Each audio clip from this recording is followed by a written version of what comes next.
As the Canadian physician William Osler once said, "The desire to take medicine is perhaps the greatest feature which distinguishes man from animals. From keyhole surgery to stem cell research, modern medicine enables the 20th century man to play God. But how did we get here? What incremental advances through the ages gave birth to the medical wonders of today?" Here to discuss the history and practice of medicine are Stephen Merchant, graduate from the University of Warwick and now award-winning writer. Thank you very much indeed. And Karl Pilkington, a man with no qualifications, very little education, but who is now known the world over as a shaven chimp with a head like a fucking orange. Alright. Well, there is obviously so much to discuss, Ricky. I wonder, in an effort just to provoke some initial thoughts, if I can offer another quote from the great Carl Sagan, who said, "Advances in medicine and agriculture have saved vastly more lives than have been lost in all the wars in history." So quite a... Yeah, just shows you shouldn't really worry about war. What do you mean? It's not a big problem, is it? Obviously. So, that's a good point there, Carl. War's not as bad as a lot of people make out. What do you think, Carl? Overrated? Too much fuss about all... Well, I don't know anyone who's died in a war, but I know loads of people who have died from, cancer and what have you. So is that going on Carl's quote? Does that work? Is he right? What did he say? Good, well we're off to a fascinating start. I think it's probably best, Rick, if we return to the very beginning of time, the dawn of man, because of course, even in primitive, prehistoric ages, medicine was practiced in some ways, from the research people have done, cave paintings and the like. Karl, I wonder if you would just give us your initial thoughts on, the medicine of the ancient world. You sound like you haven't studied it, or you're being... You're being modest. You're being modest? Never really thought about it. What do you think? They didn't have much. I know that, Tutankhamun, he died of having a knee injury. So they didn't have that much medicine knocking about back then. Right, where do you get this information from? It sounds vague. I read it at an exhibition I went to, and did you read the whole sentence, or just... No, I just saw they had some video footage made up.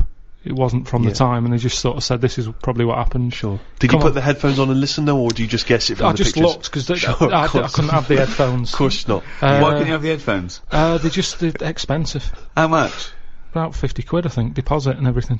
Well, you get that back though if you return them. All you have to do is take them off your head and hand them in. I don't like the idea of handing money over, because it's like when you get a flat and that and you put a deposit in, you never get the full deposit back. I don't like deposits. Well, what do you think they're going to do? They're going to take £50 off because you put wallpaper on your headphones. No, but it's not the same, is it? Exhibition. So you're going to deprive yourself of education because you don't trust... I didn't deprive me, I saw it. The Natural History Museum. It came off a chariot. The dangerous things. He came off a chariot. You saw that on the... How do you know he died? How could you tell from visual images that Tutankhamun died from a knee injury? It's just...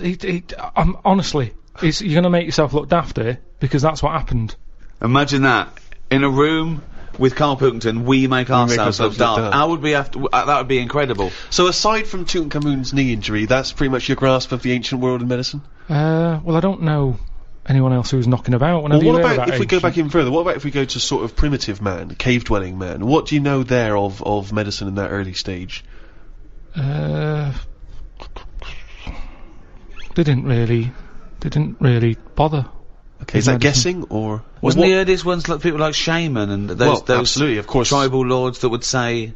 Well, that was, I assume even, pagan man had sort of apothecaries that certain roots and... Yeah. Shaman who would use herbs and so on. But of course, if we go back to primitive man, you're obviously familiar, I believe it's pronounced, is it trepanning?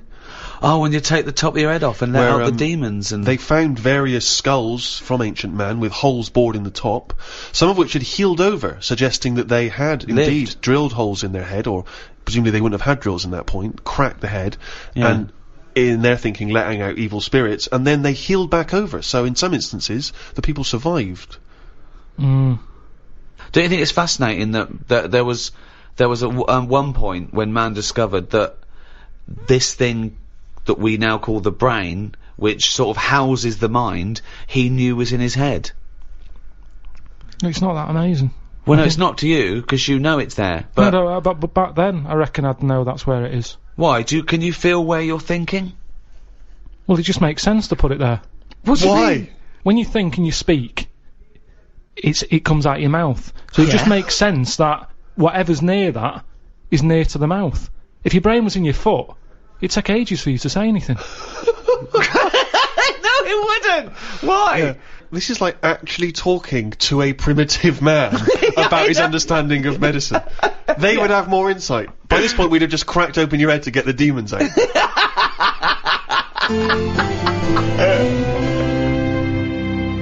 Shall we move on to the ancient world in terms of the Egyptians, the Greeks, the Romans, of course, because they made huge advances, particularly the Romans, who understood, of course, the importance of sanitation. You know, famously, their streets were clean. Yeah. Don't you think that if we hadn't have cleaned up as much, that, I don't know, we'd be stronger? What? Well, I know what you mean. Yeah, they say now, don't they? They say let feed your the kids baby, eat eat dirt. mud and Yeah, all of that. course. Well, that's building up its sort of immunity system. If you're too closeted, you don't fight it. And that's exactly what immunisation is, giving you a bit. Yeah, but of it's the gone disease. mental now. Whenever a baby's born, he's drugged out of its eyeballs. It's only do you about a mean? week old. They're giving it all sorts of shots. Like what? Loads of stuff for whooping cough.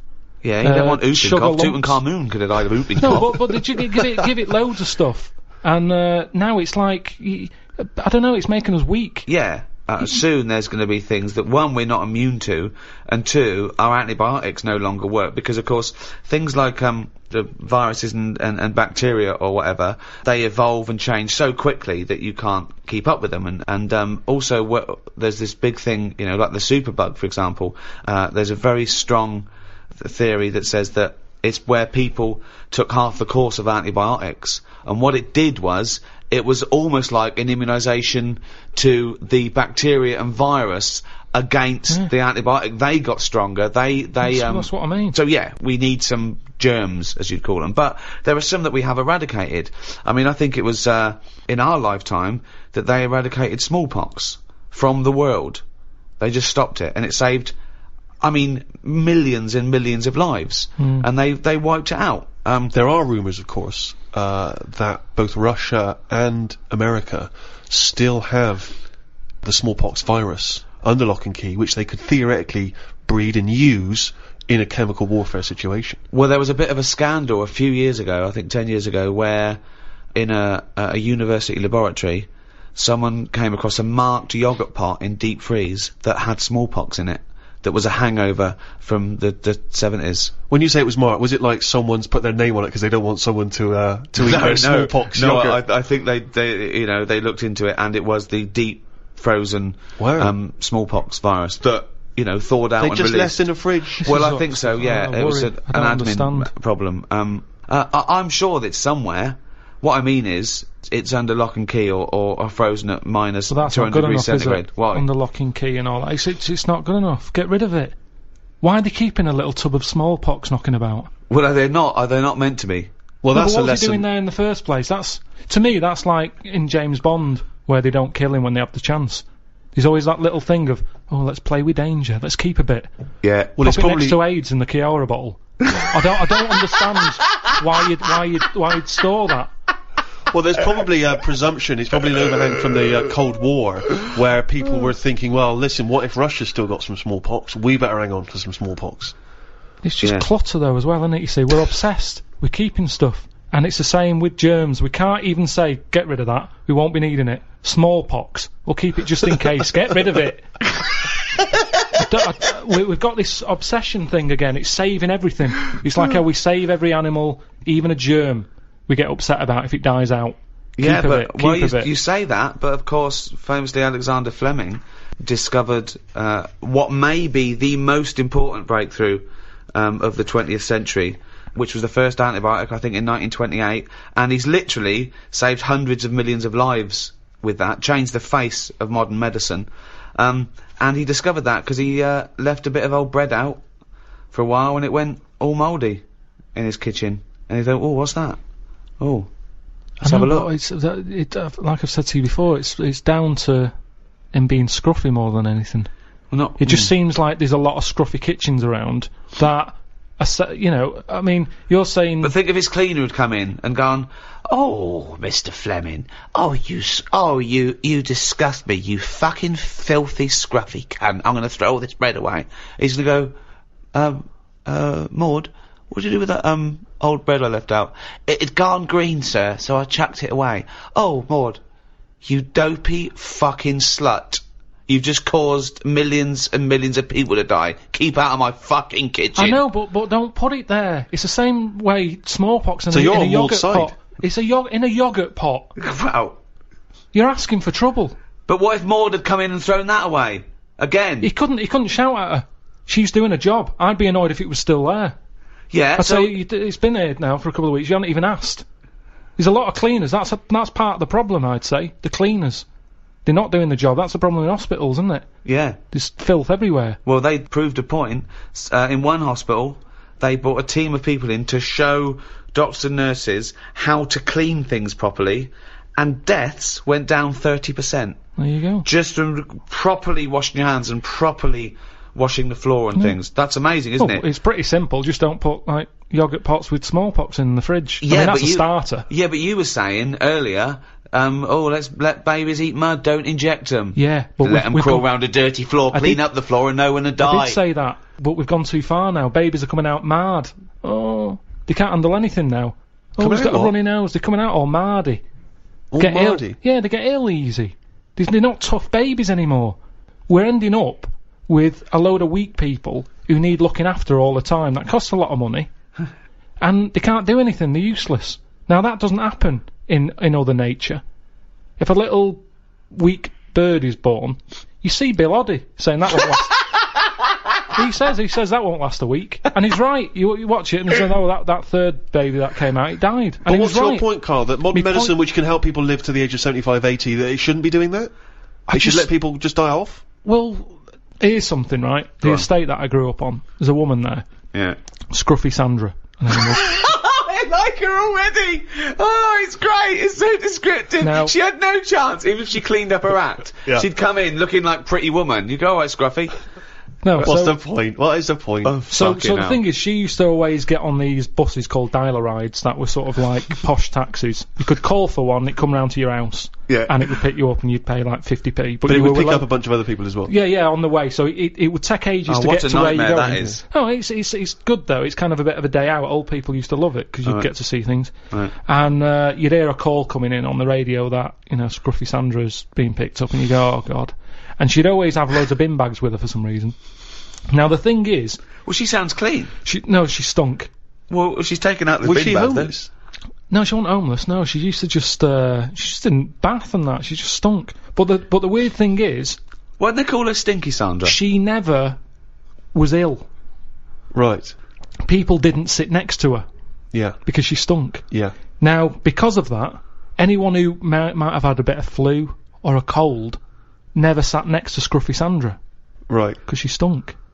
But that was good. That was like a protection thing for her, because she knew that because she stunk, no one wants to sit next to her, she wouldn't pick up the germ. Right. Now, but this is quite... Your point is, in order to fend off illness, you have to not bathe. And so you stink. So you're saying that it wasn't that she'd built up an immunity, it was that she stank so much that flu wouldn't come near her. This is such a specific example. It's not applicable in any other scenario. There's always colds, there's always flu. It's whether your immunity is good or bad. The times I get ill are usually after like a long haul flight or something, when you're surrounded by it and you're run down a little bit. Well, or maybe if you didn't bathe for 3 days before the flight. Yeah. So, it's always there. There's colds and flus everywhere. That's interesting, isn't it, that, more sort of colds are spread through shaking hands than people, just taking in the air. Because people sneeze into their hand, and they think that's sort of safer, but then they shake hands, and you get it on your hand, and it sort of dies in the air quickly, but it stays on your skin a bit more, because it's, you're nice and warm, lovely environment. So, that's why some sort of germaphobes don't even shake hands anymore. Yeah, but that's going too far, because they're going to die or something. You can't be that paranoid. You've got to get on with your life. Loneliness. And it's good to feel ill, because when you feel better, you appreciate how good Doesn't you feel. make any sense at all. It's good to feel ill. Doesn't make any sense at all. No, it does afterwards. The other weekend, when I was ill, I don't know what was up with me, but I got something. Symptoms? Went to the toilet a lot, felt sick at the same time, got a sweat on, felt weak, had the shakes. Just a bug, yeah. Lasted probably about 24 hours. After that 24 hours, you go, oh, I feel good again. It's nice to feel good again. And it makes you appreciate how good you feel. Now, sometimes I don't know if I feel well. It doesn't make any sense at all either. What do you mean, sometimes you don't know whether you feel well? Because I've been in my body for years. Here he goes again. Go on, yeah. Here he goes again. Now, the two minds. If there was some sort of kit that the doctor said, how are you feeling, Mr. Pilkington? And I go, oh, I think I feel alright. And they go, well, do you? I don't know. And they go, well, step into the machine, right? Get into the machine, and if he could somehow transfer my feeling into his body, so I could feel how he feels, and then he can feel how I feel, and he'll go, oh, you're not well at all. Your heartbeat's irregular for a start. You're a maniac. This is... I don't know what's going on here. Because why don't you just accept that if you feel well, you know... Because you don't know if you feel well. Hang on, let's get this machine built. Sorry, why are people bothering studying AIDS? We got to get this machine built. Listen, this machine could do a lot of good if they could do it. Why? Because some people... You hear about people who go, oh, I think I've got a bit of wind. Before you know it, they drop down dead. Right? Because they didn't know. They just... Well... Didn't Mr. Jones have a sweat on, Mrs. Jones, before? Oh yeah, he did, but he always had a sweat on. Well, didn't it bother him? No, he was used to it. Happened for years. Why didn't you come in? Oh, so, and what would the machine do again? The machine would make my doctor feel like me. He'd be sat there and he'd go... Sorry, who's saying to Mrs. Jones, didn't Mr. Jones have a sweat on? The doctor. So the doctor knew he had a sweat on. Why didn't the doctor say, well, we better look at that? No, he didn't. He asked He's Mrs. not a very Jones. good doctor, though, is he? He's not a very good doctor, then. Yeah, but this is the problem now, isn't it? Right. So Mr. Jones went to the doctor and said, oh, I've got a sweat on. Right? Right, so he'd go, well, I'll tell you what, get in the machine. So Mr. Jones gets in the machine. Yeah. The doctor hits the button. Mr. Jones gets into the doctor. The doctor goes, you have got a sweat on. I'm familiar with this because I had a fella in the other day with a similar thing. Take 3 of these.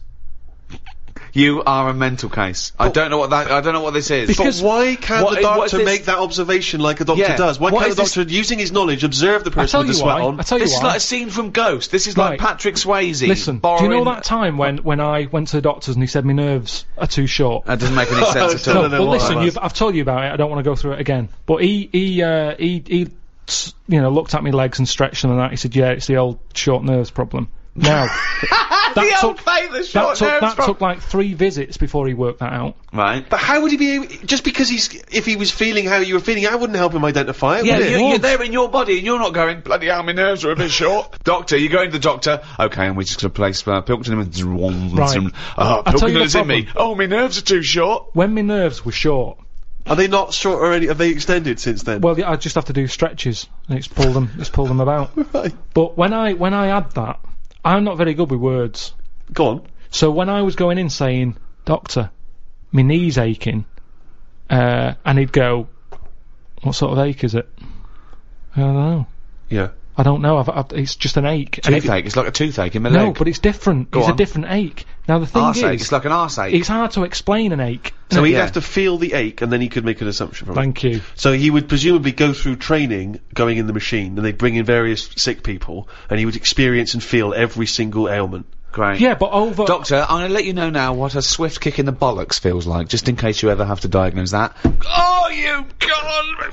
I can't remember that one. Yeah, but... Doctor, now you're going to feel a spike up the arse. It's all about... Oh, I can't remember that one. Okay. No, couldn't I just wait until the man comes in with a spike up the arse? No, you got to tell you so you know but when I reckon I could assess it if he's coming, he's got the spike up his arse, I'd be able to tell. You've got to experience everything before someone comes in and gets into your body like Ghost, and you'll know what it is. Hey, listen, let's not dismiss this idea out of hand, of course, because you'll famously remember, Rick, that Karl had the idea of a man who can grow backwards.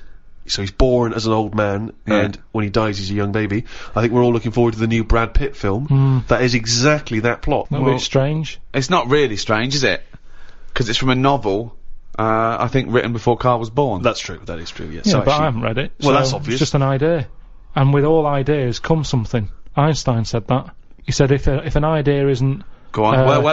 Wait. Just let him finish. We've got an Einstein quote here. Yeah. This is a historic day.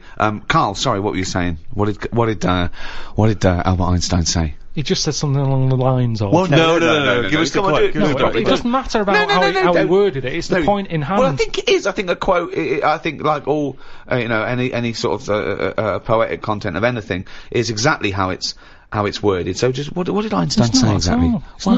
Well, he said something along the lines of... Go on. An idea. If an idea isn't daft... Oh, start again.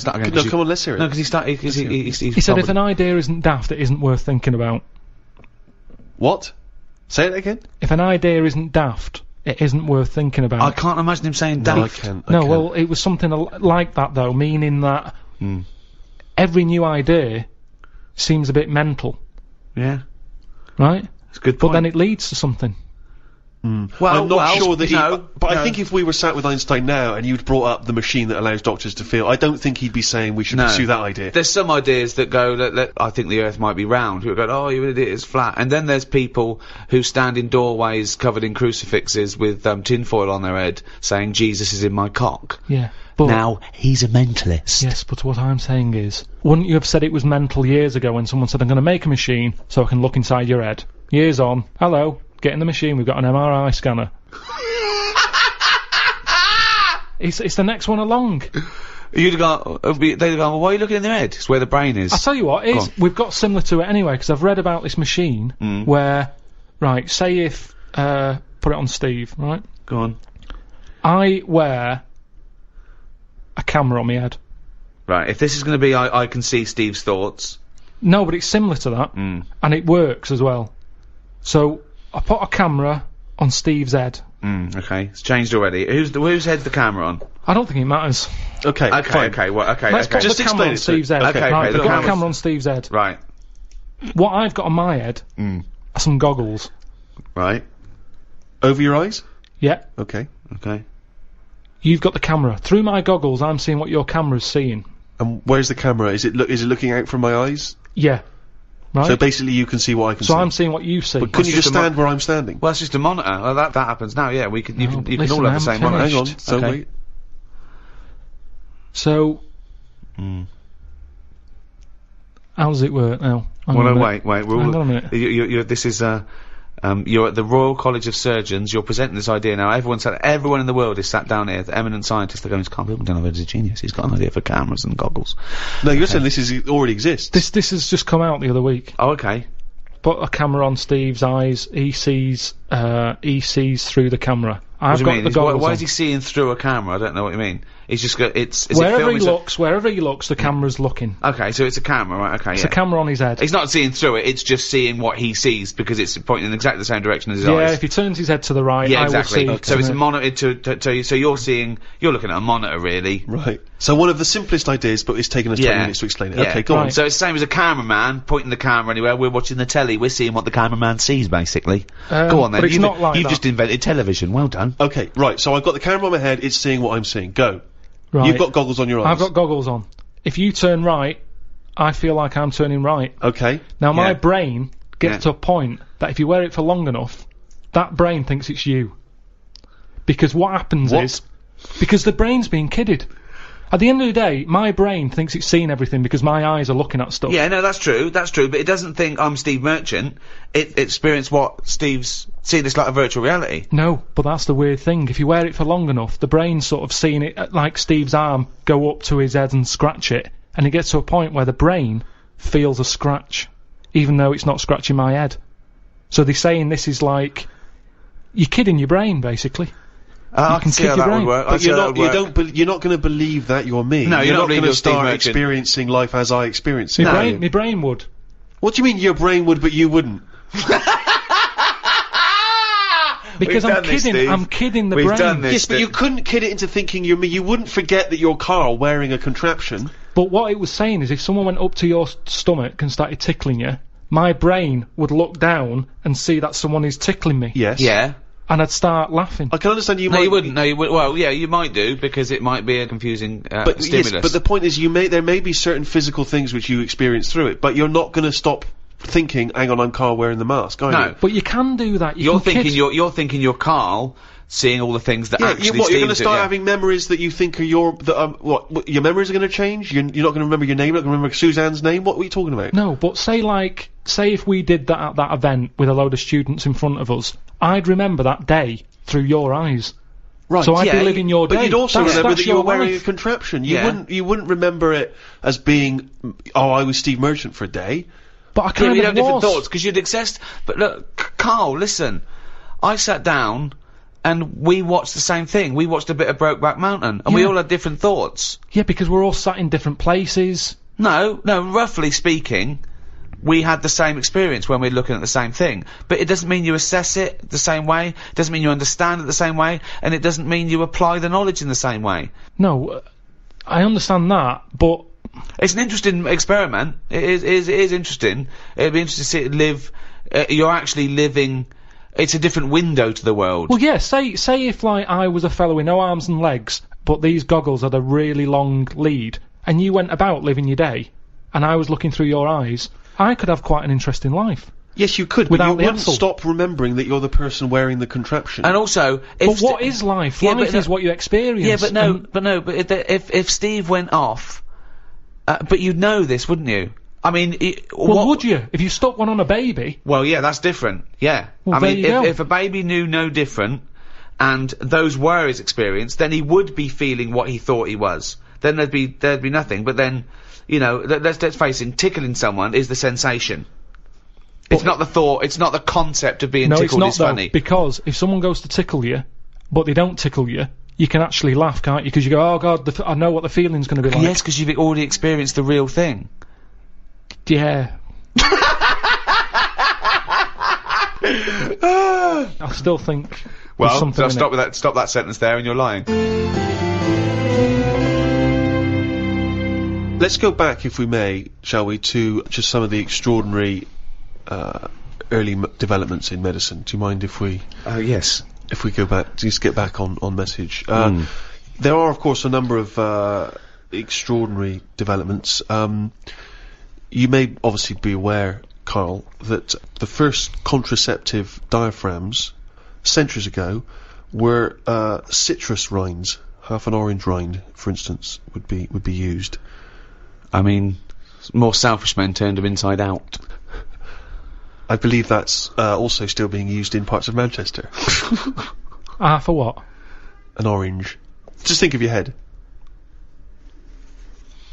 And it worked? Well, we don't know at this juncture. I mean, maybe... I don't know. It worked as a contraception because women went, fuck off, what are you coming to me with a fucking orange on your cock for, you dirty cunt? But it could... I mean, again, it's that thing, innit, of we look at it now and we laugh. But look at what's happening. People now are always trying to get us to eat more fruit. I don't. Amazing. That's a way of getting. I thought for a minute he was going to say, okay, so they start with, then they went from the orange rind to say a coconut shell. Yeah. That was too big. That didn't work. Run! Here comes Coconut John. No, don't put half a pineapple on your cock. That's insane. Yeah, that's mental. And then somewhere down the line, they finally got to contraception as we understand it. Is that? I thought that's where you're going, but no. Something about eating oranges is healthy for you. What I'm saying is, if you go into any well-known supermarket and you look at, say, some young kid who's had a kid, and you look at stuff in their shopping basket, they're not buying fruit. They're buying, you know, burgers and chips. Turkey Twizzlers. Yeah. Crisps and all that. Now, but they love having it away. Get some fruit in. So they definitely have fruit in the house, which at the moment, a lot of kids don't have fruit in their house. That's why they're eating Turkey Twizzlers. But the mum loves having it away. So she would have loads of fruit in. So everyone's happy. If the she kids was are using eating an fruit. orange for contraception, she would also be giving the kids. Well, you wouldn't waste so half it. the orange she'd give to the kids, and half the orange she'd stick up her penny. Yeah, a treat for everyone. Have a bit of fruit, and she's got what she wants. Whereas at the moment, what happens? A burger's not coming in helpful for anyone.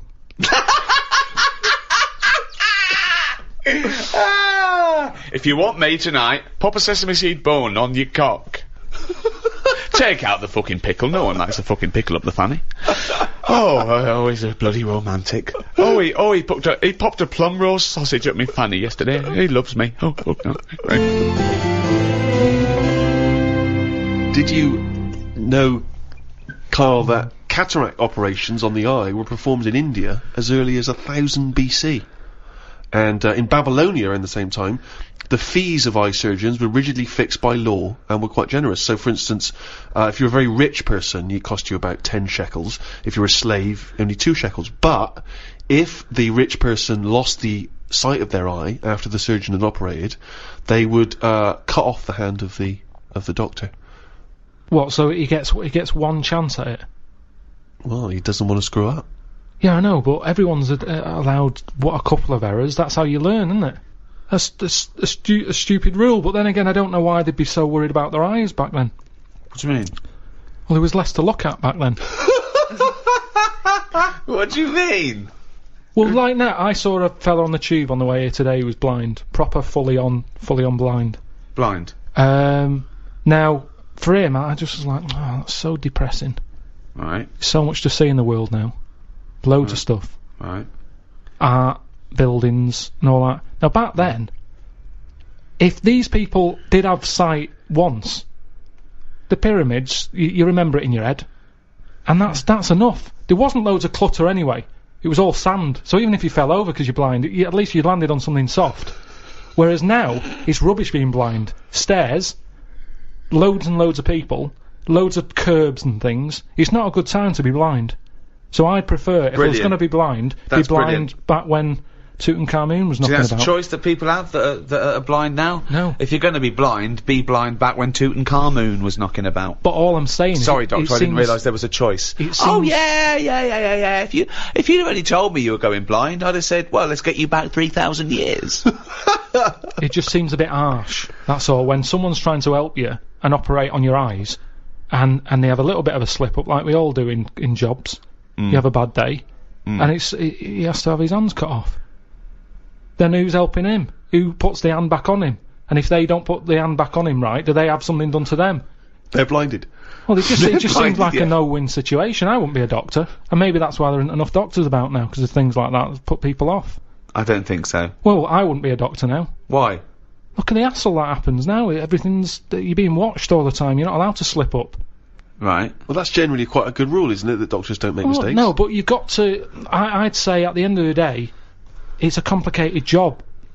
I'd get more annoyed when, say like the fella I've got round coming to fix my boiler. The fact he keeps having a go, he keeps charging me 80 quid, he don't really fix it. Is it still not working? Back. I haven't cut his hands off. No. He keeps coming back. Oh, I'm a bit short on money, let's go round to the Pilkington household. Charge him 80 quid again. Oh, it's Christmas, let's pop round twice. Do you know what I mean? Whereas a doctor who's trying to help people, it's a difficult job. Yeah. If he makes a mistake now and again, I think, well, it's bound to happen. It's complicated. Can't you see where I agree with you that people make mistakes, and I imagine there are good and bad doctors. They try and even that out by it being a very, very obviously stringent exam and It's 11 years they've got to do. I read up on it. 11 years it takes to be a doctor. No, it doesn't. It does. It takes 7. No, but then they've got to be in a hospital or something for 4 years before they get to play with someone. Right, okay, yeah. So that's ages. You're going to get bored. You're going to get bored. But that's it. They really do try and rule out, and there's still chance and mistake, and don't forget, you're given nearly impossible tasks still in medicine. Just think of the risk with transplants alone.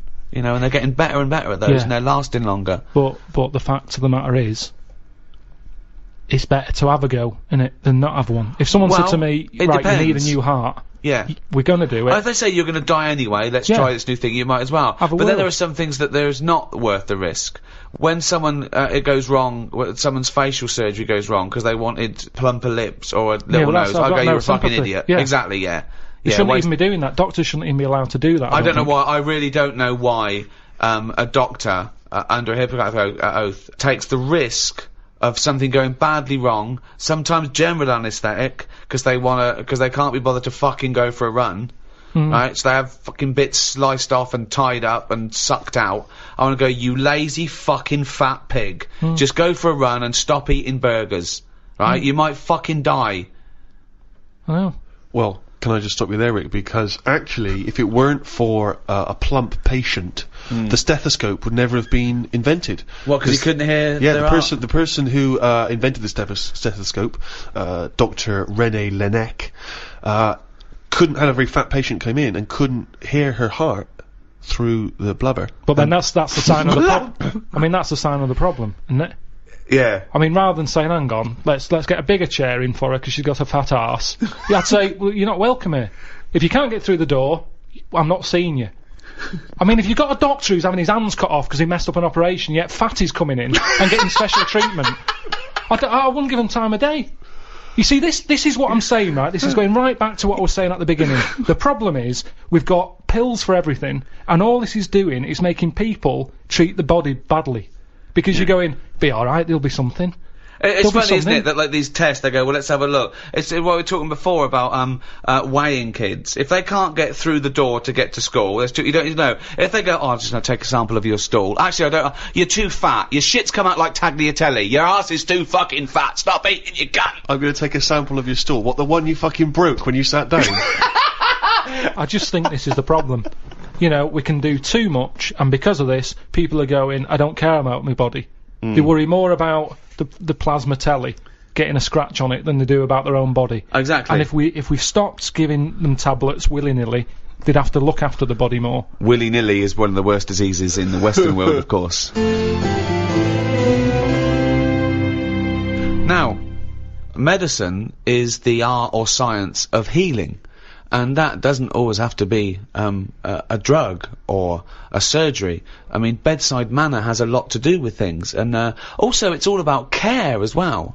We mustn't just forget that some people don't need medicine, they just need help. For example, there are people that help disabled people have intercourse, where they can't, you know, maybe get on to the woman herself, and there's someone that actually helps the man put in his penis to the woman's vagina. They leave the room. What? I've never even heard of this. It's true, absolutely true. They're helpers. Yeah, no, I believe that is the case. Yeah. And that's just as needed as anything that might cure their own. It's not. That's pleasure. Yeah, so what are you saying, because you can't walk or move, that you can't love someone and want to share that love? I'm just saying it's not a priority. Well, no, but they're gonna live, they're healthy apart from their disability. I've met someone, they wanna, you know, consummate this love, and someone is, helps them out and goes, well, you know, that's part of my job. No, it's not part of the job. Well, it is part of this job, because that's their job. I have never heard anyone say, oh, I've had a right day today. Why? I've been playing with Arthur's tackle all day. They don't play with Arthur's tackle, they pop Arthur's tackle in Hilda's vagina. I don't think they do. They do! How can they enjoy that? I mean, maybe once, and they'd go, that didn't work, did it? I didn't enjoy that, Hilda. No. How can they enjoy it with a nurse stood there having to do that? No, they help her in. She helps Arthur in, or he, might be a male nurse, pops Arthur in, goes, okay, Arthur, I'll see you in a few minutes. Right, goes outside. But what's the point, though, in that? Why? Because it's all about the mood and everything. He's just stuck onto like a stag beetle clinging onto a leaf. There's no enjoyment in that. Oh, the well-known stag beetle copulating with a leaf syndrome. No, but I'm not saying... That's a well-known position in the Kama Sutra. I'm just saying... he knows it, you know, I think it's a lovely act, and someone's willing to... Wouldn't you help someone in there? Definitely not. No? Definitely not. No, so the guy goes, oh, this is my wife, we're both say, well, I can't, you know, can you just pop me in, Karl? You're the only, you know, you're the only person around. No, I don't think it's important But there enough. are people... What do you mean you don't think it's important enough? I'd be happy to go round, put the washing on for them, make the bed. Do you want a cup of tea? Yeah, I'd love one. There you go. Oh, just before you go, forget it. If they asked me to do that, I'd quit. And I don't think it happens, because people wouldn't take that on for a job. You never hear about it. On Comic Relief, when they're raising money, they don't go, thanks to Midland Bank for this $100 grand, that's going to go towards Arthur getting his end away. That's ridiculous. So you would rather them not have the pleasure of each other than just help them in? No, because they'd work out some way that they could do something for each other. I want to play the guitar, my fingers aren't long enough. I've knocked it on the head. It's the same thing. If you can't do it, don't do it. So are you telling me, right, okay, supposing there's a little fella who's got no arms, no legs, right? Right. Little Bob, okay, there he is. Alright, Karl, right? He's got a friend, another little fella with no arms and no legs. Alright, Karl. Right? They love each other. Two little fellas. Two little dwarves with no arms and no legs. Okay? Lovely little fellas. They get married. Okay? Karl, you can't put my penis up my boyfriend's bottom, can you? No, I can't, no. Why not? No, do you need anything else doing? No, I'm fine, yeah, No, it's weird how you can manage everything else. Well, no. I'm here to help you, everything else seems to be sorted. Well, just in the chair. Why do you need help in this department? Well, because he's over there and I'm here, and if you just pop me in and just leave No, I'm us not there. doing that, it's not good for you. You've lost your arms and legs, you'll be losing that soon if you carry on sticking it up there.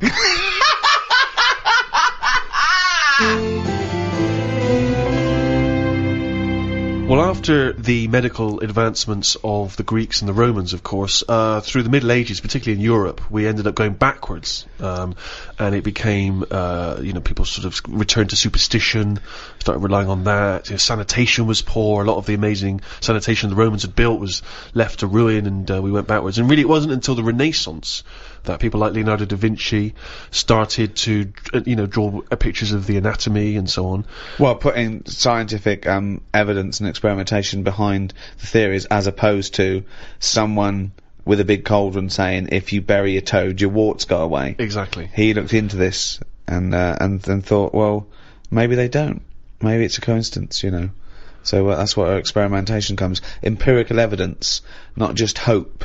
Of course, you still couldn't experiment or dissect humans because that was frowned upon. So often they would actually, the only people they were allowed to dissect and operate on were criminals. And at times, criminals would actually be dissected or cut open whilst they were still alive as part of their punishment. Is that ever justifiable? Do you think, Karl, that people sacrifice for medical advancements? They do it now, don't they? You hear about these people having, tests done on them. You get paid 20 quid and they say, let's rub this cream on your head. Yeah. And you get your 20 quid, and if your head goes funny, they say, well, you took the 20 quid, it's your own fault. Wasn't that student that took a few grand? He became the living elephant man, didn't he? Oh, yeah. It was quite horrific. His head was in all kinds of weird shapes. I mean, that's unfortunate for 20 quid. But I'd say do it on the ill people, because they've got nothing to lose. Just test it. It's, all this testing on animals and that. Well, don't test it on animals. If you've got an itch, the doctor can say, I've got this cream here. We haven't tested it. It might work. It might make it worse. Give it a go. Right. Yeah, but the whole point is that if you do that, someone's head might blow up to the side of the elephant. It might outweigh the ailment. That's happened already. A fella who had nothing wrong with him has now got a head of the elephant man for 20 quid. Yes, I know. Well, but... that isn't fair. No, I know. But you're saying, you're going for athlete's foot, rub this on your feet, your bollocks fell off. Never mind, it was a chance we had to take. I mean, that's a particularly sloppy bit of medical research, that one. I know, yeah. No, but say like my Auntie Nora, right? She's had everything wrong with her, right? She's had tablets that haven't been tested on anyone else. They test them on Nora. She's up for it. She's like, oh, I haven't had that. Let's have a little tester. Yeah. She loves it. But she knows that that's the case, and she's happier to give something a go than not a go. I mean, it's ridiculous, the amount of stuff. She rattles, she carries that many pills. Like a maraca. You can hear her coming. But that's the way her life is now. She's just used to the fact that if it weren't for all these tablets, she'd be dead. Yeah, but well, not necessarily. But the pills. She doesn't take pills that have been untested. She's not taking experimental pills. I think she's honestly, she's got so much. Well, so again, you just made that up. Then you just assumed that they haven't been tested on someone. Where'd they get them? Where'd they get these pills from that haven't been tested? Well, it's all very new. She's on a lot of new medication that can go either way. Could this be one of the reasons why she farted for 24 hours? It could have been one of the side effects. 5 minutes. Oh, 5 minutes, was it? Yeah, that's what my mum said. It's all the medication, because your body's in shock, isn't it? It's been, given all these drugs that it's not used to. Luckily, some of the pills weren't suppositories, because she'd have lost them in the great fart of 1989. I've lost all my suppositories. But that's what you do, innit? If you're in pain. And, I mean, like, I don't know if I told you, when I had kidney stones... I think you mentioned it. I was in agony. Yeah. And they said I was in A&E, lying on my back. Mm. And the woman at the A&E counter said to Suzanne, who's that over there? And she said, oh, he's with me. He's in agony. So they said, what's up with him? I said, oh, it's his kidney stones again. Because this is when I went back at the night. Mm. I was like, I couldn't care that people were staring at me. I was rolling about on the floor like a dying fly on my back. I just didn't care about what was going on around me. But I was told that because it's busy, that they might have to send someone out to shove like something up my arse that would get to the pain quicker. What do you mean send them out? Well, they send while you're lying on the floor in A&E, they're going to stick something in your arse. What do you mean? Oh, you mean a pill? I thought you meant to get to your kidney quicker than up your knob. No, a pill. They put it up there and apparently it'll kick in quicker. Yeah. The tablet works quicker. Yeah. Up your arse than it does down your throat. Yeah, because it's a mucous membrane and it's... Well, I was up for it.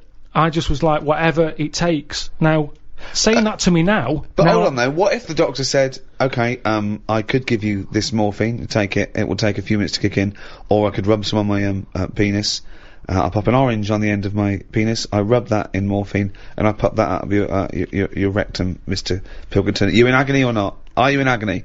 Okay, look, I'm just smearing... I'd say I'll get a second opinion.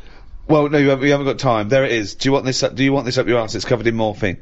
He's in his private life he's a promiscuous gay man, but in his professional life he is a doctor with a morphine smeared penis, and he's ready for action. So if you're and he's willing to do that in the middle of A&E. Yeah. So he takes no pleasure from that. It's the only way. So are you in pain? Do you want this done or not?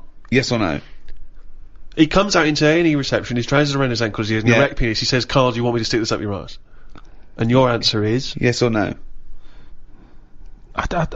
You're in terrible agony. He's wearing a condom. He smeared the condom in. I mean, it's not unprotected, morphine, penile, surgery. Administration. And what? In and out, done. Just in and out, yeah. It just administered your arse takes on the morphine from the Dr. Penis. And it's the only way, really. In and out. Yeah, in and out, up once, okay, and out. It'll definitely work. You will. The pain will go away. No side effects. It'll be pleasurable. No side effects. Anything. No side effects. No. I'd probably call Auntie Nora and ask if she's had it yet.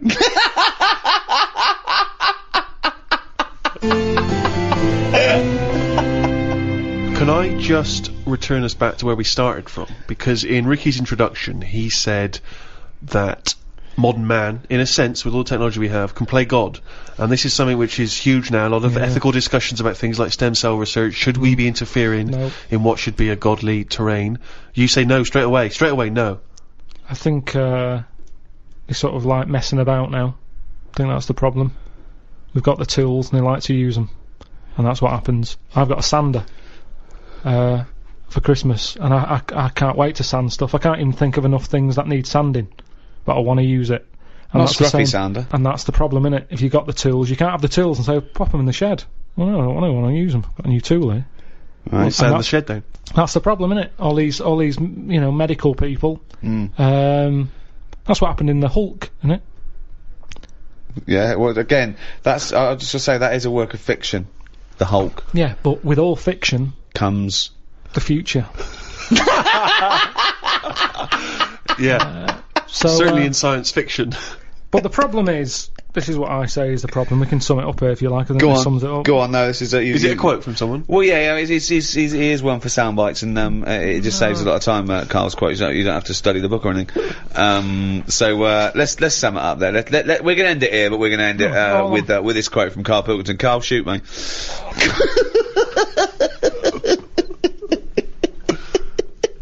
People are living too long. Okay, but that's your summary of medicine. Well, yeah, it is, medicine. because it's kind of now. You see, I agree with medicine to stop pain because it's depressing pain. Stop the pain. I'd say, as soon as we sorted that out and we started saying, "Do you want a new face?" That's way over the line. Yeah. No one should be getting a new face unless they're really disfigured. Yeah. But those are the people who are getting new faces. No, they're not. There's people messing about. Yeah, there's people... Well, plastic surgery, but that's people's own choice. They're paying for it. No, it's ridiculous. I know, but it's not taking it away from other people, is it? Yeah, it is, because the person who's messing about with someone's face could be doing something else. No, because they're plastic surgeons. They're privately employed. Yeah, but they shouldn't be. They should be sorting someone else out who's got a little funny head. He shouldn't be messing about with Pushing someone who's got himself nothing wrong with forward, him. trying to get some free treatment. Get some free And it treatment never for- looks right anyway. You spend No. all that money, it never fits properly. Yeah, but No. this is what annoys me about Fish Karl. lips and It that, just looks wrong. that stupid little skeletal nose. You'd be and all better the- off changing the head, all of it, rather than messing about with the face, because it never fits properly. But you've completely, as a form of summary, you have completely gone off tangent. No, on That's the not a mark. summary yet. Sum Right, up. One right, more go. so- This is the real one. Yeah. Okay, Karl. Sum up our global guide to medicine. Go.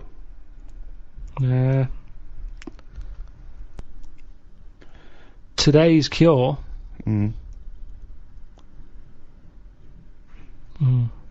Today's cure. It's something like that. It'll be something like. Today's cure is tomorrow's headache. It's all right. That's all right. Because what I'm saying there is, Go on. we can come up with stuff. We can come up with a tablet to get rid of headache. Tomorrow, your headache's gone. Your leg's hurting. So today's cure is actually tomorrow's leg ache. So today's cure is tomorrow's leg ache. Yeah. But ages ago, I Go said on. to you, don't solve problems, Yeah. because a problem solved is a problem caused. I'm gonna die. I'm gonna die. I don't remember that quote. But okay, so finally, in summation, what you said was So, okay. At the end of So- the day, we've all got to die of something. Right. Now, Albert might come in. I'm a doctor. Right, Albert, how are you today? What's wrong with you today, Albert? I've got an inflammation of the testicular region. Right. My scrotal sac is all stretchy and swollen. It's pustulating, and it's causing the penis to be all red and inflamed, and that spread to the anus. Right. Take these tablets. Right, where do I put them? Just have them with some water after a bath. Okay, I'm not gonna have a bath. I can't have a bath of these because honestly, you see these get in a bath and they start bubbling with the. Yeah, like I say, just take the tablet. I don't know what it is, but look at it. It's like a mess. It's like quite a mass down there. I can't. Take the tablets. Oh, Take the tablets and come back. In a week's time. Let me know how it goes. Okay. Right? right. So Do you know let's what it is? Let's imagine that perfectly normal scenario has happened. What is your point? Right, he'll come back the week after. Yeah. The problems downstairs will be sorted. But at the end of the day, he's 76. He's going to have something else wrong with him. I do another check on you, and even though your sack is sorted... They're not quite right, to be honest. No, but he better. Well, it swings and roundabouts Yeah, because well, that's life. That's life, Albert. the penis is much more functional. The testicles are really they've lost all their skin. It's just like a bag of spaghetti just hanging on the chair, and the arse. The arse is the itchiest arse I've ever had. I've had to, at some points, I've got blood under my fingernails from scratching my anus. Sorry, it's not completely cured. And this is why no one wants to be a doctor anymore.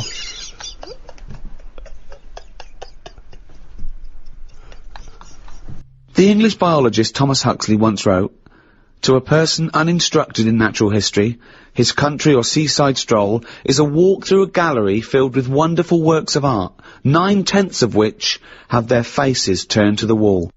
Teach him something of natural history, and you place in his hands a catalogue of those which are worth turning around. To some, the wonders and intricacies of the natural world are a miracle, living proof of the existence of God. To others, the natural world is a wondrous illustration of Darwinian evolution."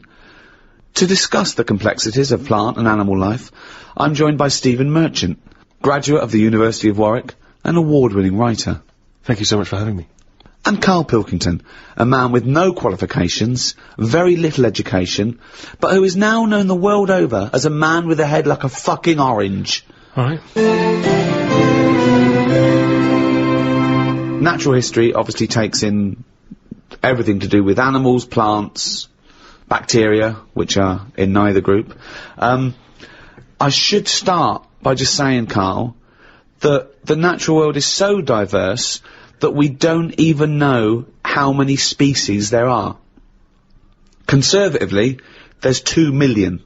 species of animals. I mean, without even taking in plant life, there are at least 2 million species of animal. With plants and animals, there could be up to 10 million species.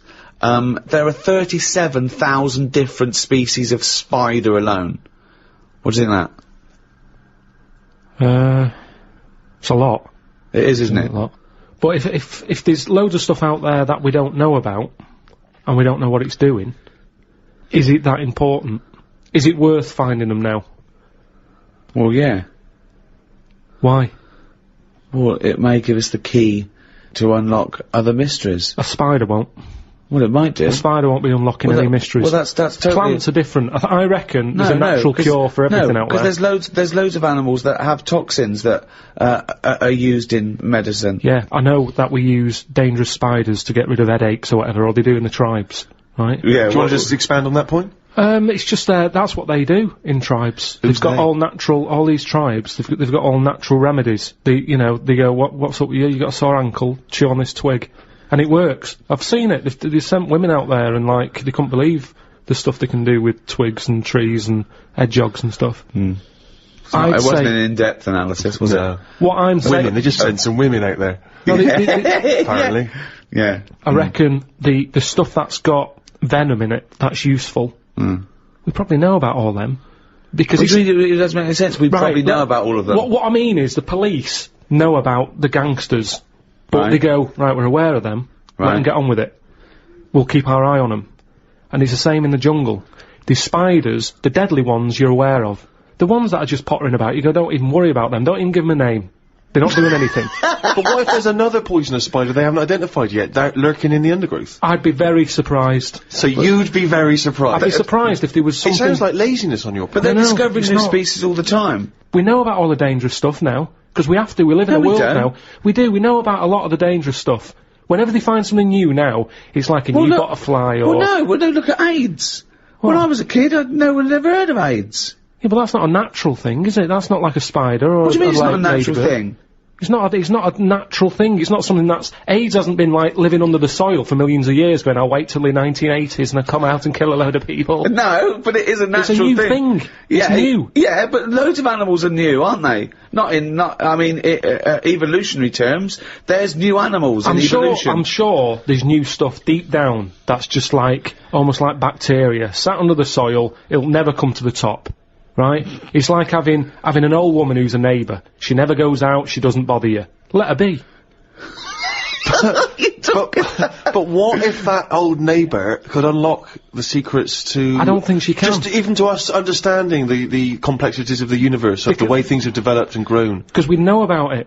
Well, why would we know about it? Because I never understand, why is it you want to stop researching and studying now? Why is it that you're happy to just draw a line under everything else? What if people had said this back in the 19th century? We've done this.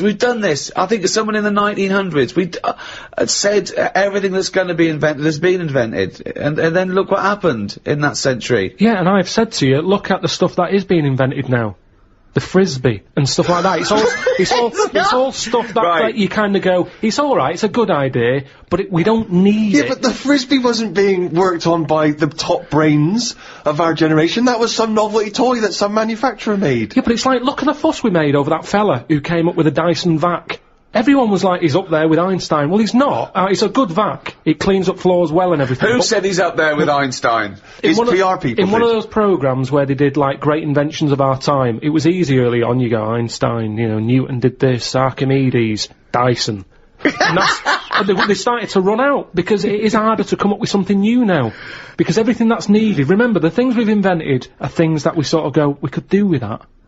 Inventors don't sit there going, what can I make? Oh, I need a toaster. They've sat there, they've burnt the toast under the grill, and they've gone, I need some sort of device here. Well, somebody, yeah. And what can it do? I'll shake Necessity it like that, is the mother of invention. Yeah. However, there are people who sit around going, where's a loophole in the market? Where's a niche?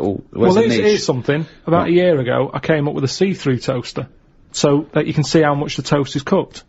Right. I found it about 2 months after that. Someone had done it. Right. So I've just been beaten to the post. Yeah, but all you're really doing, Karl, is modifying an existing invention. What other examples are being pipped at the post, are there? It's got to be one that hasn't been done. Or it's not your theory. But also something that unlocks a mystery. Or helps the world. What's causing problems in the world at the moment that needs sorting? Well, cures for things. Faster transport. Anything to do with security, anything to do with well-being, you know. Obviously environmental concerns are a big issue. People trying to design automobiles that can run on different alternative fuels. I met a bloke on a conference once who sent a drawing to Blue Peter. It was their design a car of the future, and he sent them a drawing that was a car, and the only innovation was that you can have a shit while driving. And then he put shit goes down pipe, which becomes fuel. They must have looked at that and gone, what a maniac. I think that's a brilliant...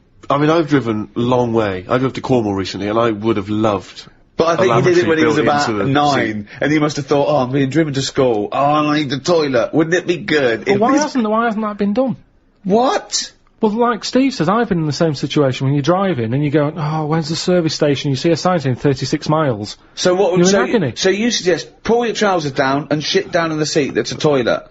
Yeah, well, what's wrong with that? Well, you got your nan in your back. She's got one as well. So you are going to Cornwall all shitting?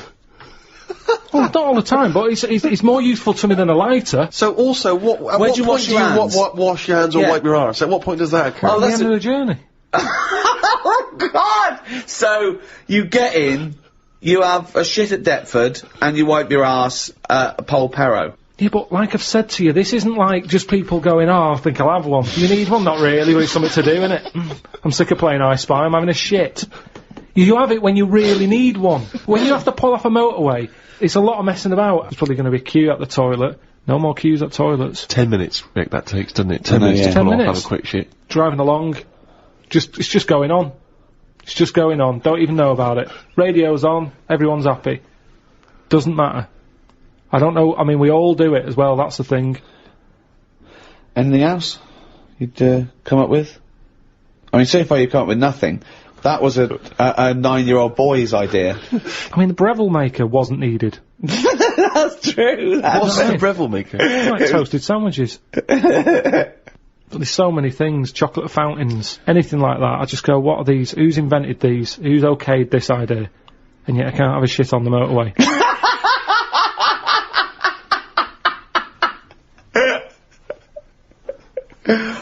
Think of computers.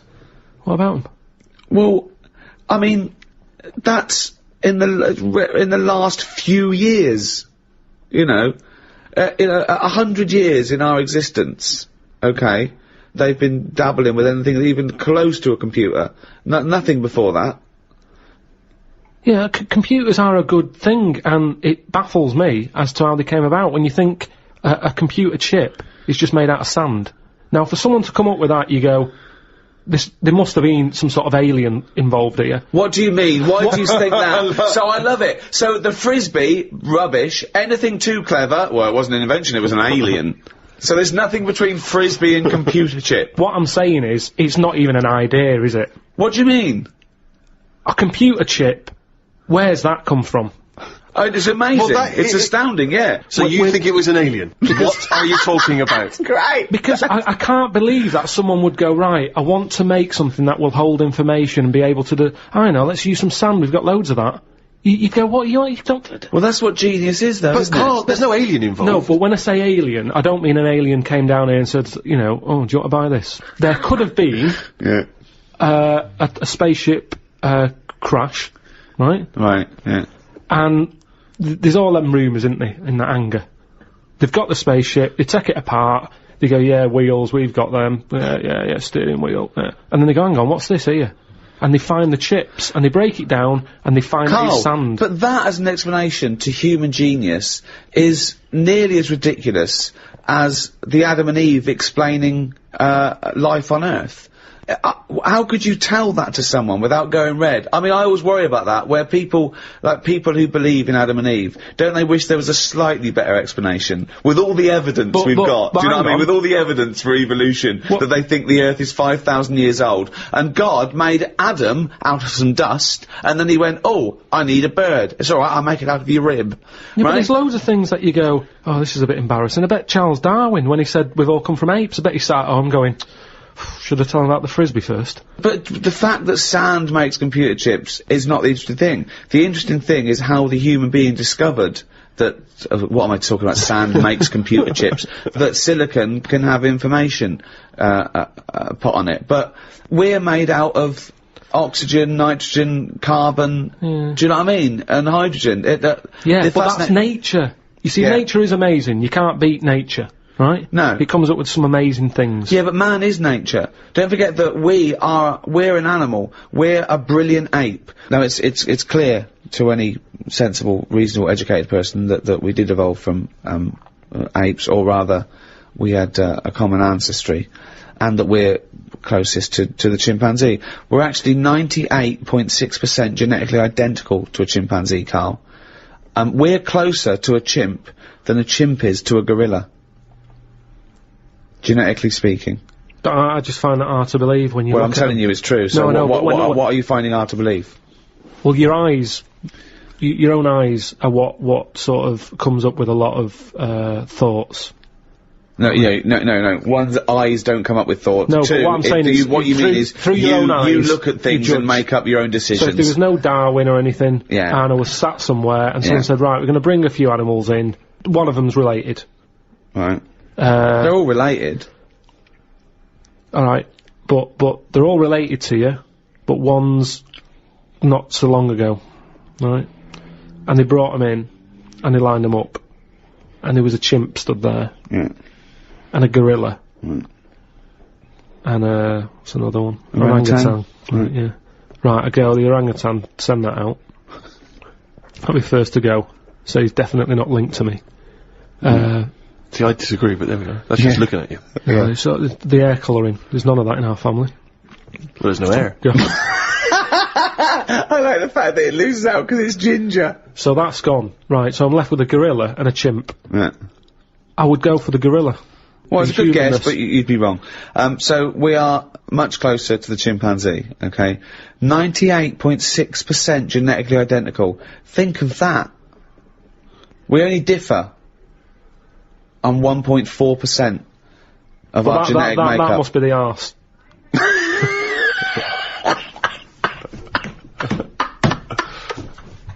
Because that's a lot different.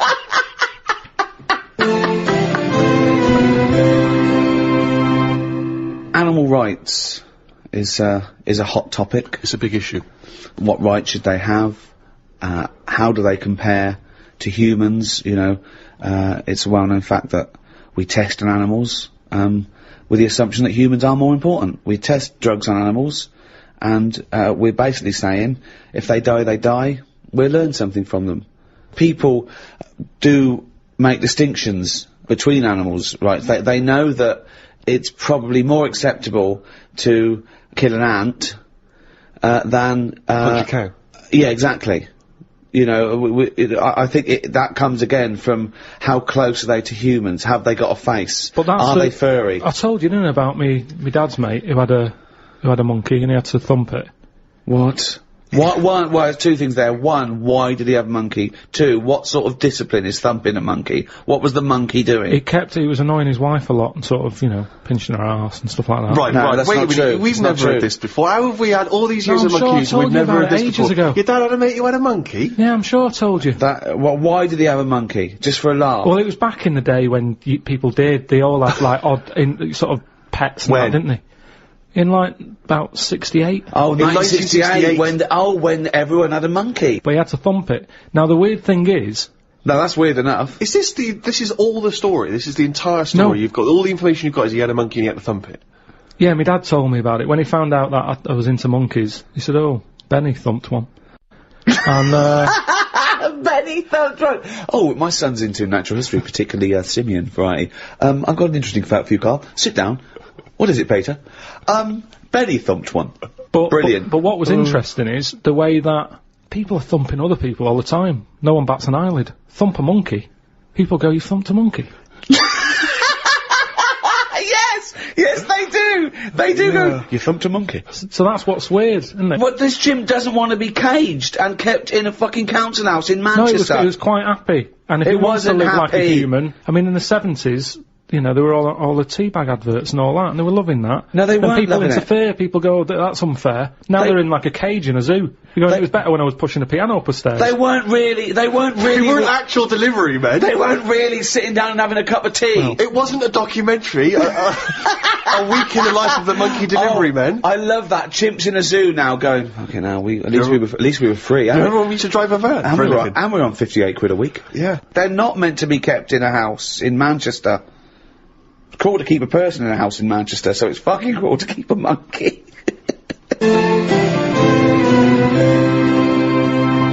Are you aware, Karl, that 99% of all forms of life that have existed on Earth are now extinct? so there's only 1% of everything that's ever been still alive. Yeah. But that's just as well, isn't it? Why? Well, I think it's pretty crowded now. So it's just as well. You see, this is what I'm saying now. Years ago, they accepted that. Cavemen wouldn't have been going, oh, we're losing stuff's dying. Whereas now, everyone's, oh, the panda, polar bears, not got any ice, and all that. At the end of the day, the world's only so big, we know it's not getting any bigger. Right? Stuff's got to die, hasn't it? You can't keep everything. Just think of that, though, as a tool of natural selection, that the species that are surviving today are 1%. Just how amazing that is to survive and evolve. How perfect everything is on Earth. It's amazing. No, but it'll drop off again, won't it? As we find in new stuff, other stuff will be dying. Well, in things that happen. 1%, when that was written, when that statement was made, was the dodo gone or was it still here? It was. I'm pretty sure the dodo was gone. It was gone already. It doesn't matter, though, does it? A percentage is a percentage. Yeah, the dodo went. The last dodo died. They said Yeah. that was the last dodo. No Yeah. more dodos. But we found this. Dido. Still making great Great tunes. albums, great albums. Great, Although yeah. We lost the Dodo, but we got Dido. a recent album's not sold very well, actually. I've heard it's Dying doing out. Dying out. Everything has a lifespan. Dido's dying out. But, and I think that's life. So it's not amazing, really. That's That not on is- either anymore. No, that's not over. That's life's gone. That's gone. That was good. What else? Esther Ranson forced to just die out in the jungle. now. Yeah. It's a shame. When I went to Natural History Museum, there was a thing called Cytherea or something. Right, died out ages ago. No one knows about them, which is weird because everyone knows about the dodo. Well, Yeah. that's because it died out in, I think, was it 18th century or something, wasn't it? Well, you know, within what might term recent history. Yeah. Yeah. Well, this thing's sort of. I don't think it was far behind it. It's just timing, isn't it? Got more press, the dodo. The Cytherea, or whatever it's called. It was a big thing. It was Well, a cross. you've seen it and you still don't know what it's called. Well, it's spelled awkwardly.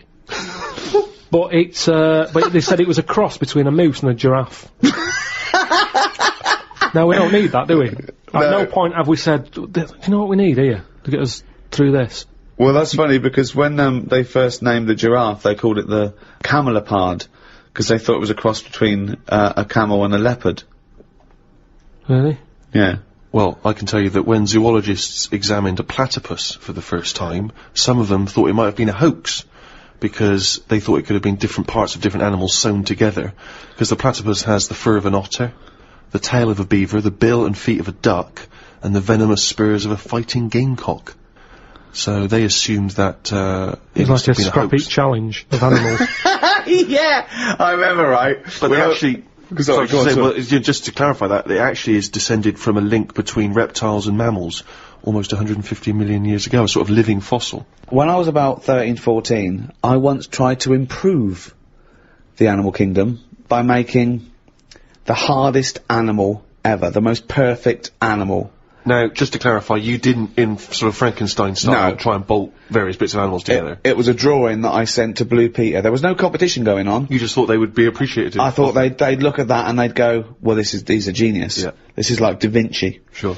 And this is the animal. This is what I thought, the perfect animal. I mean, when I say perfect, I meant the hardest animal. This Right. animal, it could take anything. It was just the strongest, hardest, fastest. Right? Yeah. So, I started with the head of a lion. Of course, that makes Do you know what I mean? perfect sense. Roar, it looks good. Roar, bite you, right? Okay. I popped that on the body of a rhinoceros. Okay, so it's got the toughness, the armour, if you like. It's full strength. Head of a lion. Think of that. So you've got this picture. Head of a lion, body of a rhino. Perfect. Okay? Hold on, though. Pop some arms on it. The front arms were the arms of a gorilla. The arms of a gorilla. So it okay. could punch, grip, it could make stuff. The lion, I mean, that's where the lion falls down, because it can't make stuff. Sure. It can't climb, you know. So, okay then, wait a minute. You think that's got enough weaponry? Sounds like it. No. Pop on the tail of a giant scorpion. A giant scorpion? Yeah, yeah. So a scorpion that's the size of a rhinoceros. Exactly, so the tail was as long as that lion. So now this is a scary animal. Yeah. And this is where the animal fell down. I thought, right, legs. Well, the fastest animal is the cheetah. Cheetah. Popped on 4 cheetah legs. 4 cheetah legs. It would have collapsed. Crushed under It the would have weight of the collapsed rhinoceros. immediately. So, Yeah. yeah. And you drew this, did you? Drew it, yeah. Did you show it to anyone Yeah, other my than mates went, that's brilliant. Right. I said, that's brilliant. And then just sent straight to Blue Peter. Yeah. Any reply? No reply at all. Really? No reply at all. Surprised. What do you think of that, Carl? What would you, how would you, though, what would, if you wanted to make the ultimate fighting animal, what would you come up with? If you had the power, like that fella in Arabian Nights, size of a chimpanzee, you could change into anything, but you could change into, you know, like that. I don't think I'd go for strength and that. I'd go for survival. What would you do? Cockroach. No, I'd have like, an armadillo's body. Right. Okay. So that's as big as you can be now then. So you can't really pop on a lion's head, because it'd just lay there going, I can't fucking move. Alright. I'd have, head of an owl. Right? The head of an owl? Yeah, why, what does that bring to the table? The head's there to sort of make it look friendly to the make it human friendly. race. So, Okay. because if you look half decent to the human race, they'll look after you. Right. That's the way it works, Yeah, isn't it? With okay. a cat and a dog and all that. So the owl makes it look nice. Right. I'd have, I wouldn't have legs, I'd go for like the slug juice. What do you think? So now, you're a really slow-moving, legless armadillo with the head of an owl. Slithering along. How Yeah. is that going to be friendly? They'll see the beautiful face, but then they'll be terrified by the sludge. No, because the head's that nice that they'll forgo the sludge. But hold on, though. But wait a minute. So, it's got this thing that's stuck, right, going at 0.1 miles an hour, with a going, hoo, right? You come over, you kick the head off. How is this No, a because the survival? head can go into the thing like a tortoise. Can it? Yeah, of course it can. Into the armadillo body. Well, no, an armadillo doesn't do that. It just curls up into a No, ball. this isn't an armadillo, is it? So it's, Why has it got the sludge? Why is that Because so attractive? what I'm thinking is an armadillo, they're good when they're on their feet. Flip them, they get stuck. Like a tortoise. Right. Slug stuff keeps it down. So if anything attacks it, it's like a limpet or one of them things that can Why lock have a the stuff. limpet then? But it can't get any. It can barely move. It can Just hardly get go anywhere. and kick it. What do you mean it can't get Well, how anywhere? can it escape from danger? It's going to move very rubbish. slowly. No, because That's the it'll worst lock itself animal. in, it'll lock itself in. Yeah, and then I just scoop it up on the You sand. can't scoop it up, it locks itself in if it's in danger. I'd give it peacock feathers. This is the worst animal Why has it got peacock feathers? Again, it's just the worst animal I've ever heard. Why has it got peacock feathers? threatening. It looks more threatening. That's what the least threatening thing, peacock feathers. It's like Danny LaRue coming at you. There's Yeah. nothing remotely scary about peacock Yeah, feathers. to humans, but Yeah. the humans won't be harming it because they like the owl head. People will like to have these things in the garden. They eat lettuce. They eat lettuce. They eat Why has it got a beak? They eat lettuce. He's telling them what it's going to eat now. The owl's going, fuck that, I want a mouse. I love the fact that he's based what it eats on the fact that how it moves a bit like a slug. Yes, It'll eat yeah. lettuce. It moves that, and it'll eat lettuce. Like I said, it's not that weird if that existed. If that was normal, like when you went out to empty your bin, there was one of them sliding up the wall. You wouldn't even double take. It'd just be like, oh, there's the owl head peacock feathered thing. I don't know why it's climbing walls in an effort to find lettuce. Yeah, why is it climbing up that wall? Because that's the only way it can see properly. Because its head's coming out like that. So even though you've designed this animal, now you're even explaining got its limitations. problems. Well, No, it's mainly made as to be on walls. 'Cause what else is living on walls? Oh, God. Oh, fucking hell. What a useless animal that is. Carl, I mean. But nature chucks up odd things, doesn't it? Don't. Why are we starting on this again?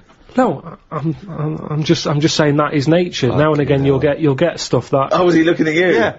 Was he really? Look at his fucking head. Look at his stupid, round, fucking orangey head and... Oh. Why aren't you a freak? You've got a little bald head. We're not meant to be bald. Well, I was, I think. That's the thing, that's what nature's done. You see, I didn't do anything with my hair when I had hair. I didn't style it, I didn't do anything with it, and it probably thought, what am I doing here? Whereas people who love their hair, and they comb it and have different styles and look after it, they have hair for ages. Nonsense, absolute nonsense. Well, you're saying that. Absolute nonsense. Well, it's a little bit weird then, isn't it? And that's what happens with old people, once they lose their, will to live, once they lose the job, they get old. What's my purpose? What am I doing here? And it's like nature goes, you're not needed, and they die. Maybe that's what happened with the dodo. What's it doing? It can't fly, its wings are useless. Eat it, tastes horrible, kill it. No, they did eat it. I think they did eat it. Yeah, but it wasn't very nice, was it? I think they over-farmed it. I think that's why it was extinct. Because they did eat it. No, but they did eat it, but they didn't like it. Everybody, you never saw like a fully eaten carcass of a dodo. You're making this up again. Eaten. All conjecture. No, but they didn't eat it all. Everybody would probably try it and go, it's not for me, that. But you don't know no this. idea, You don't you're just know making this. it up. What's this based on? The people... And also, why would that kid it out? Because, I'll tell you why. Why? Because if it's not nice, people don't get another one in. And they die out. The reason we've got loads of chickens and loads of cows is because we eat them. If we ate polar bears, we wouldn't be short of them. Because you'd farm it, you'd take more care, but what's a polar bear doing? Sat on a block of ice floating about. It's no use to us, is it? It sounds harsh. Once it's again, no got use. his information from a Glacier Mint No, advert. but it's no use to us.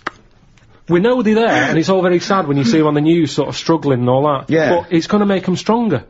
If scientists could bring back to life the creatures that have existed in the past, do you think that's a good idea or a bad idea?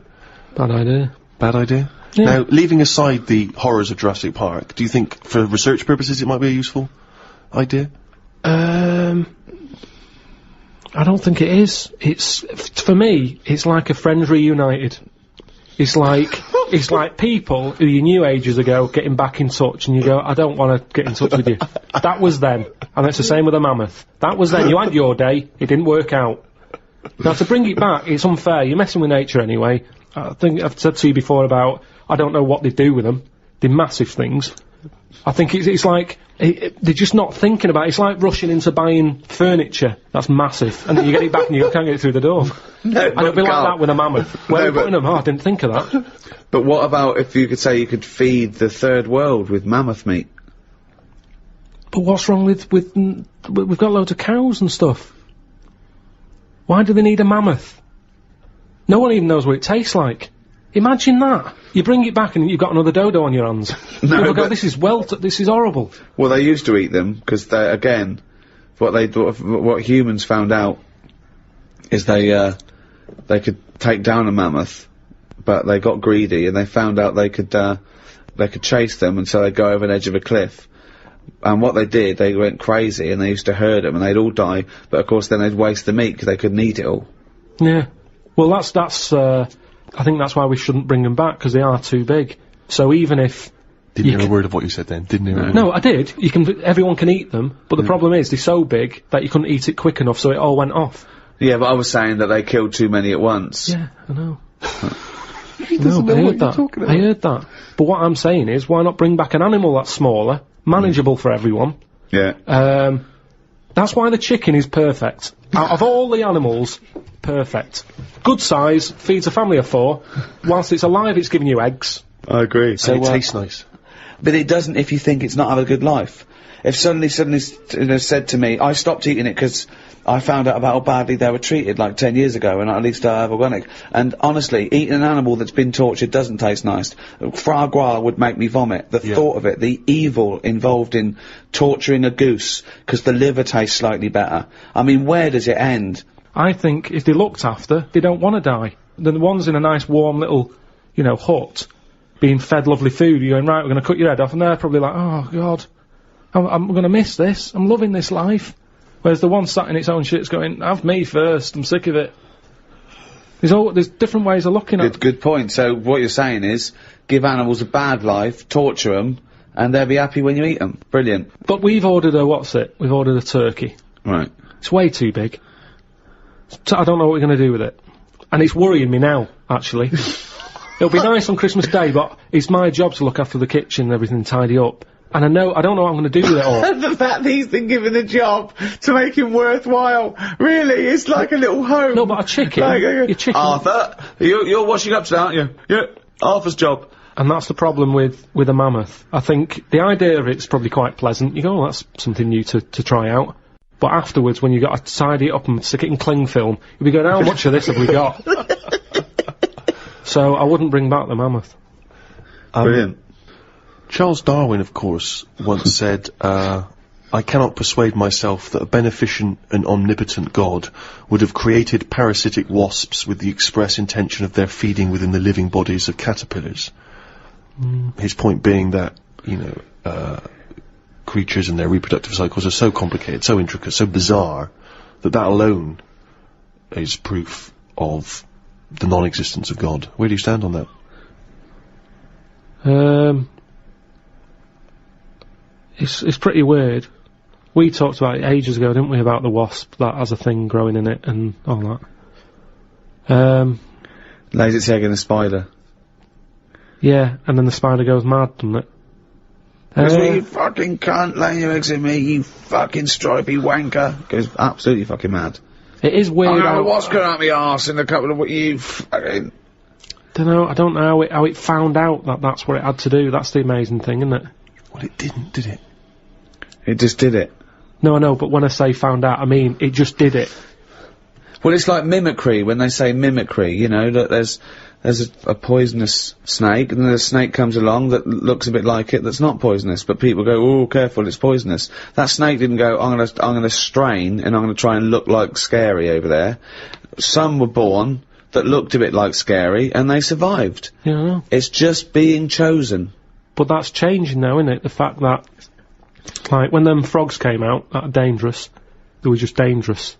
What frogs came out? But some frogs in the jungle somewhere that were, like, pretty dangerous. Yeah, from Mattel, dangerous frogs in the jungle. Yeah. But people didn't know that they were dangerous. And they were going about killing loads of stuff. Anyway. They weren't going, no, they don't go around killing loads of stuff. Nature said, this is a bit unfair. Make them orange. So then, the frogs that were orange were dangerous, but you got a warning. It's a bit more fair. Nature said if they're going to go about being dangerous, make them orange, make them stand out.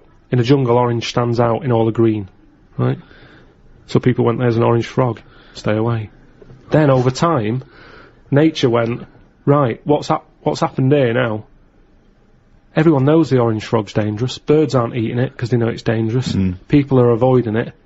They don't even need the poison, it's just the orange it needs. So now you've got a load of frogs that are orange, not even deadly. But people go, is that a deadly orange one, or is it a friendly one? Well, best to leave it. Again, it's explained my point, but took 30 times as long over. But also, but listen, let me finish what I was going to say. But what's interesting with all that is, evolution has taught stuff to lie. Because that orange frog isn't deadly, it's going about like it's the big I am. Yeah. You could squash it with your hand, you can't do anything. But evolution... It's swaggering around. It's made it lie. So lying is part of evolution. But it's not lying, is it? What do you mean? Well... It's got no the poison. interesting thing about, like a toad that, secretes a poison is that, often it's no good for it as an individual, but it's good for the species as a whole, because some that come along and chew it, now that toad might well die, but that fox is sick, and it doesn't eat another one. So, it's sort of saving the species. Yeah, but at the same time, the dodo tasted rubbish. Everybody said, don't eat one of them again. We don't know that. We don't know that. I have read it. I've read that they don't taste very nice. But it didn't Why stop doesn't it taste very nice? It's just in the same way that chicken's nicer than duck. You can't all have nice tasting flesh. Pork's alright, but I prefer beef. Point proven, good night. So, what I'm saying is, with the dodo, it did taste horrible, but everyone wanted to give it a go. Meanwhile, it's different people trying it, so it died out in the end anyway. So your theory of a frog being poisonous and a fox going, yeah, that's horrible, I won't eat another one of them. Then you get another fox trying one, and another fox, They don't all have a word with each other, do they? They go, and I had a rotten frog the other night. So it's pointless. It's a pointless exercise. What I like is your image of nature. This idea that sort of, in your head, there's Mother Nature sat around like a boardroom table, making these decisions. People are coming in, oi, frog, what's been going on? Well, I've been poisoning people. Why? What about you? It's just, you just picture everything as one large Your confusion is that you still think of evolution has a will. You still believe that things are striving to be something else, as opposed to surviving if they adapt or change. I just want to, go through some of the wonderful diversity of nature, some of the incredible feats of the animal kingdom, in a way. Yeah, that's an interesting one. Alligators and old people have something in common. They can hear notes only up to 4,000 vibrations a second. I don't know what you're meant to do with that information. When's that ever come in handy? When a band's getting together, they don't go, no, we're after crocodiles and old people. What sort of tune do they like? It's pointless. You're not impressed, okay. Scientists have applied electrodes to the pleasure centre in a rat's brain. The rat pressed a lever 48,000 times over a full day in order to receive that shock that seemed to him pleasurable, choosing the simulator instead of having water or food or sex.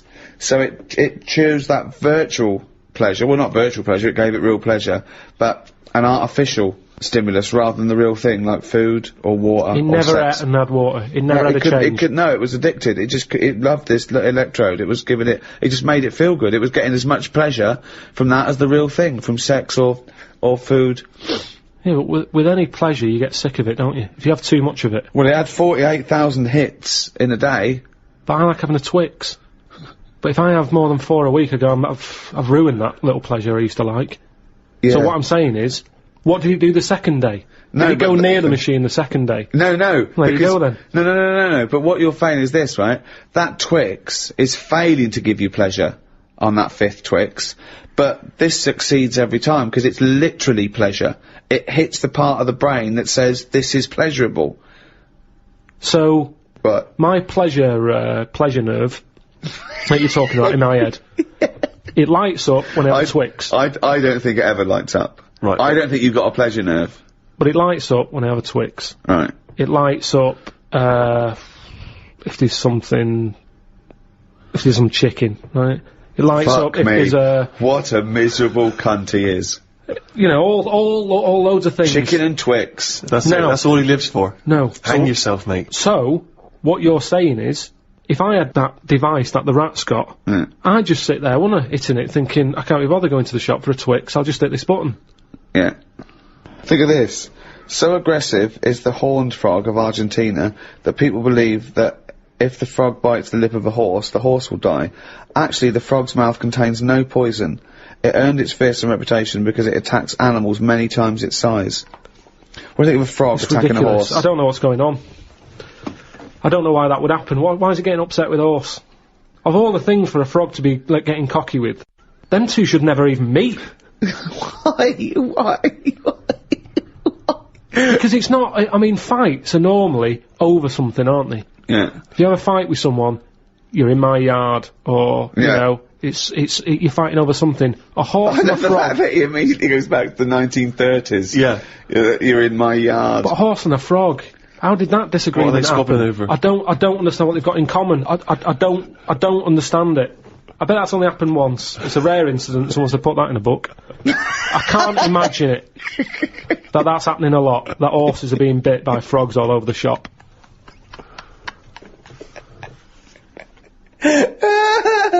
Oh, God. I saw this trailer for this documentary that said, the man who's having a baby. And I turned on, and it's a woman going through a sex change, and she's pregnant. That's not a man having a baby. That's a woman having a beard.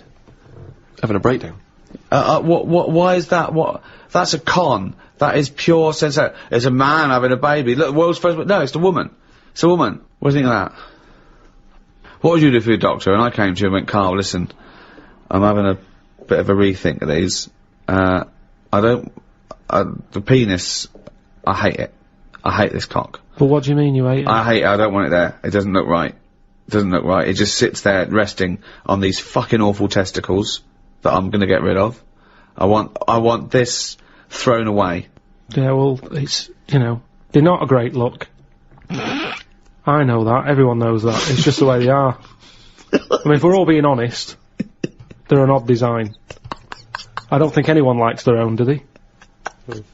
That's why we cover them. They're not a great thing, are they? What? It's not why we cover them, though, is it? It's part of it, I think. I think deep down, I mean, even if, like, I know you hate the Adam and Eve thing, but even if back then he was like, good God, cover them up. Even he had a leaf on. No, but listen.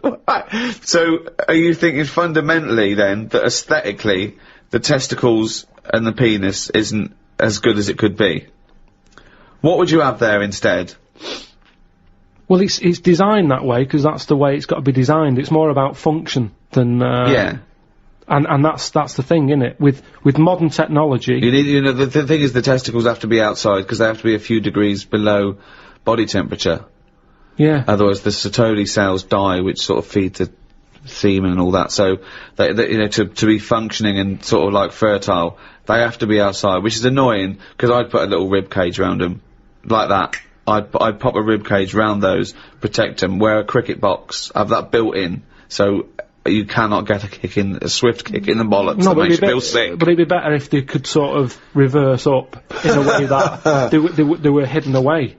Right. So that they were just, then you dropped them, it's like, right, we need to cool them down, be at it in about half an hour. Yeah. Drop them down. Yeah, like the gear on an aeroplane, landing gear. Yeah, and landing gear down, and the bollocks and the cooling down. Or you could just pop them in the fridge for 10 minutes. It's well, like they could detach and you could pop them in the fridge. Yeah. Can you make me some breasts? Easy. Okay. Go on, you say easy, what are you gonna do? What's your plan? Just, how do you do that? It's tablets, isn't it? No, but... Testosterone, isn't it? Testosterone? Toblerone. I want some Toblerone. Well, sort of pointy tits. Like Madonna.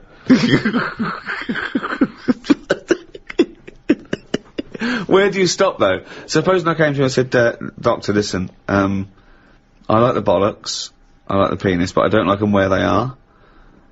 I want them in the middle of my chest. I want breasticles. Yeah? The arse, I don't like it round the back, I can't see what's going on. Pop that on the front where the bollocks were. I want my arse where I can look down and see what's going on. Can you do it? I think it's just easier to move the head, isn't it?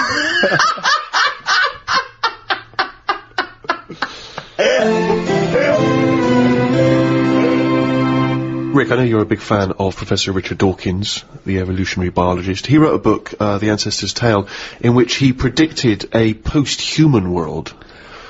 This was his kind of hypothesis, if we were well, let me read what he's written. If nuclear war destroys humanity and most of the rest of life, a good bet for survival in the short term and for evolutionary ancestry in the long term is rats. I have a post-Armageddon vision. We and all the other large animals are gone. Rodents emerge as the ultimate post-human scavengers. They gnaw their way through New York, London and Tokyo, digesting spilled larders, ghost supermarkets and human corpses, and turning them into new generations of rats and mice, whose racing populations explode out of the cities and into the countryside. When all the relics of human profligacy are eaten, populations crash again and the rodents turn on each other, and on the cockroaches scavenging with them. In a period of intense competition, short generations perhaps with radioactivity enhanced mutation rates boost rapid evolution. With human ships and planes gone, islands become islands again, with local populations isolated, save for occasional lucky raftings. Ideal conditions for evolutionary divergence. Within 5 million years, a whole range of new species replace the ones we know. Herds of giant grazing rats are stalked by saber-toothed predatory rats. Given enough time, will a species of intelligent cultivated rats emerge? Will rodent historians and scientists eventually organise careful archaeological digs and through the strata of our long compacted cities reconstruct the peculiar and temporally tragic circumstances that gave ratkind its big break? Karl, thoughts?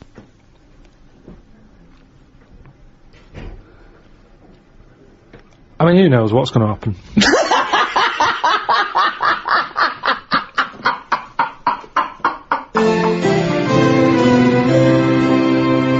Well, that's about it for the second in the series of the Ricky Gervais Guide to. That was Natural History. I think we've left no stone unturned there, Rick. I think that is a definitive work. If you've enjoyed the Ricky Gervais Guide to Natural History, why not go back and listen to the Ricky Gervais Guide to Medicine, if you haven't already, or if you have, because it'd be revision. You know what I mean? There will be a test. There won't be a test. There won't be a test. We can't be bothered. No. And next in the series is the Ricky Gervais Guide to the Arts. Look forward to that. So just clarify, that's the arts. Yeah. Right. Not the arse. Sorry, just yeah, the way you speak. Well, yeah, I mean, I think you should never go away people speak your words or... Yeah, well, no, but just be clear. Well, no, but be clear. Clearly you're not being clear, aren't you? You're making dumb, bumbling fool. And we won't even get on to Karl Pilkington. Dopey twat. Anyway, thank you very much from me, Ricky Gervais, with me, Stephen Merchant. Goodbye. And Karl Pilkington. Right.